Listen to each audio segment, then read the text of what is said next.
Missiles and drones keep cutting through the Gulf night sky. Tensions remain high, and so does the fog of peace that was supposed to settle over West Asia when Washington and Tehran agreed to hold their fire. Well, on paper, there is definitely a ceasefire. In reality, the past 24 hours have looked and sounded like the early hours of a new war.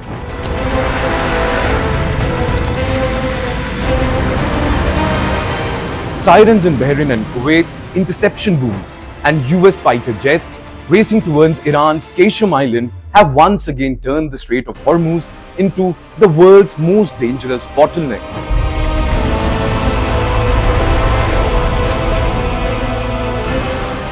The United States say it launched self-defense strikes on an Iranian military ground control station on Qeshm after Iran fired ballistic missiles and drones towards American forces and bases in the Gulf.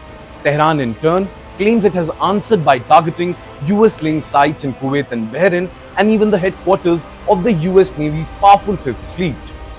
Now, between these accusations and denials, one fact is clear. Qeshm Island has become the center of the battlefield narrative.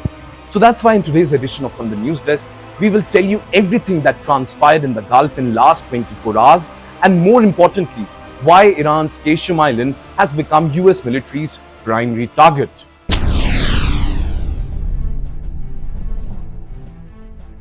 Now, in the past 24 hours, the US military has confirmed what it calls self-defense strikes on Iranian military facilities on Qeshm Island, a key landmass in the Strait of Hormuz in southern Iran.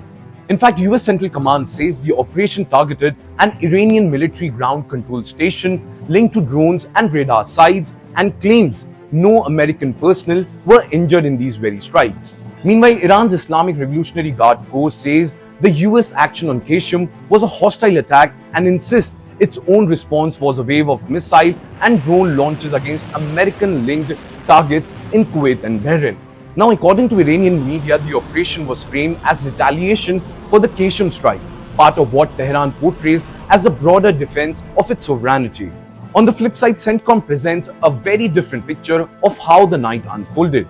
It says Iran fired several ballistic missiles towards regional neighbors but claims none reached their intended targets. US officials also say 2 missiles aimed at Kuwait broke apart or fell short, while 3 launched at Bahrain were intercepted by US and Bahraini air defenses. In fact, Kuwait's military has reported that its air defense systems engaged hostile missiles and drones over its territory. The US also says its forces shot down 3 Iranian attack drones that were flying towards civilian ships transiting regional waters. But more interestingly, despite these exchanges, Washington insists the ceasefire with Iran, agreed in April, technically remains in place, even as talks on making it more permanent stall.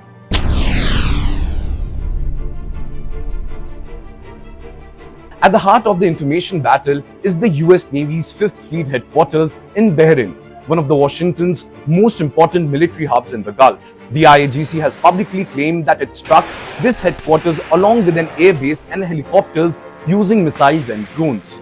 In fact, Iranian outlets have echoed this very message, presenting it as a successful blow against the US military presence in the region. Now, the United States flatly rejected this narrative. CENTCOM has called the Iranian claims false and says that all Iranian attacks on American forces failed either because they were intercepted or because they never reached their targets. In a post on X, the command wrote that all Iranian attacks on American forces failed, stressing that US troops remain ready to respond to unwarranted Iranian aggression. Well, US statements say 3 missiles fired at Bahrain were intercepted by US and Bahraini air defense systems, like I told you earlier, with no damage reported to American facilities and no injuries to US personnel.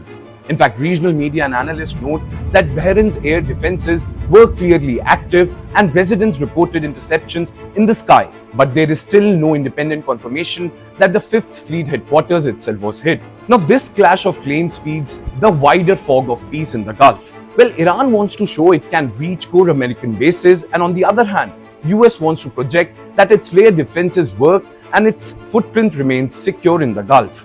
Well, for now, the only clear fact is that missiles and drones were launched and that both sides are shaping the story to their own advantage.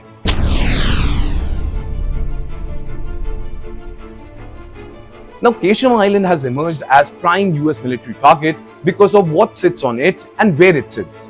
The island lies along the Strait of Hormuz. In recent days, US officials have said Qeshm hosts Iranian radar and drone command and communication nodes that support operations against US forces and regional shipping. In fact, CENTCOM's latest statements say American fighter jets hit an Iranian military ground control station on Qeshm tied to one-way attack drones and air defenses, describing the strike as a response to earlier aggressive Iranian actions, including the downing of a US MQ-1 drone over international waters. From Washington's perspective, disabling these assets on Qeshm reduces Iran's ability to threaten US drones, warships, and commercial vessels moving through the Strait of Hormuz. And for Tehran, Qeshm is not just a military platform, but also a symbol of control over the Hormuz corridor. Well, Iranian officials have long used their presence on this very island to signal that they can monitor, harass, or even shut down maritime traffic if pushed too far. Now, that makes any US strikes on Qeshm highly sensitive, feeding nationalist anger inside Iran and encouraging the IRGC to answer with its own retaliatory narrative. Now, to put it simply, the US hits Qeshm because it sees it as a nerve center for Iranian drones and surveillance in one of the world's most strategic waterways.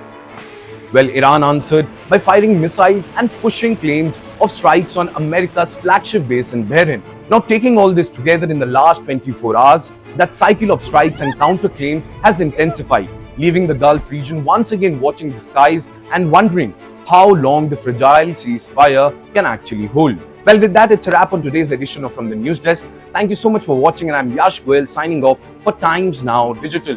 Until next time, take care and keep watching this space for more such videos.